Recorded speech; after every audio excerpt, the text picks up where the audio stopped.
এইটো আমাৰ ঘৰৰ পিছ চাইডটো। ইয়াতে শালিকি চৰাই বাঁহ আছে, প্ৰত্যেক বছৰে এনেধৰণে লয়। তাতে শালিকি চৰাইজনীয়ে চিঞৰিবলৈ ধৰিছে, বচোৱা বচোৱা, কি হ'ল? ঘূৰি আহি দেখিছোঁ শালিকি চৰাই পোৱালি এটা তলত পৰি আছে। ইয়াকে ৰেস্কিউ কৰোঁ বুলি ভাবিলোঁ।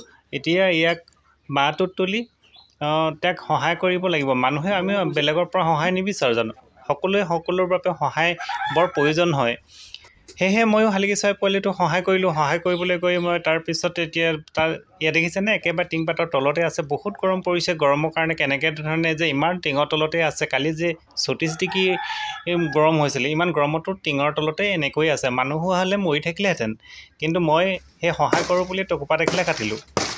টকোপাতখিলা কাটি মই তাক দূৰৰ পৰা ডাং লগাই বান্ধি দিম। কেনেকৈ বান্ধি দিওঁ আপোনালোকে চাই থাককচোন।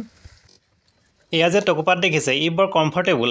ইয়াত মানুহে ঘৰৰ ছালত যদি লগোৱা হয়, এই গৰমৰ পৰাও হাত সাৰিব পাৰি আৰু ঠাণ্ডাটো হাত সাৰিব পাৰি। ঠাণ্ডাৰ কম হয় আৰু গৰম কম হয়। কিন্তু আজিকালি ইয়াৰ ব্যৱহাৰ প্ৰায় কমি গৈছে। টিংপাতৰ ব্যৱহাৰ বেছি হোৱাৰ কাৰণে টকোপাতৰ ব্যৱহাৰ কমি গৈছে। টিংপাতৰ গৰমত থাকিব নোৱাৰি, কিন্তু টকোপাতৰ গৰম মানে আপুনি ঘৰত কমফৰ্টেবল।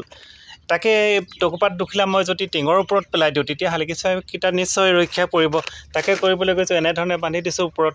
এতিয়া শালিকি চৰাইখিনিয়ে থেংক ইউ বুলি চিঞৰা শুনিলোঁ দেই এবাৰ।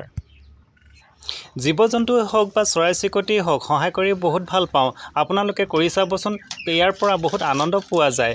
জীৱনৰ আটাইতকৈ আনন্দকণ ইয়াতহে পোৱা যায়।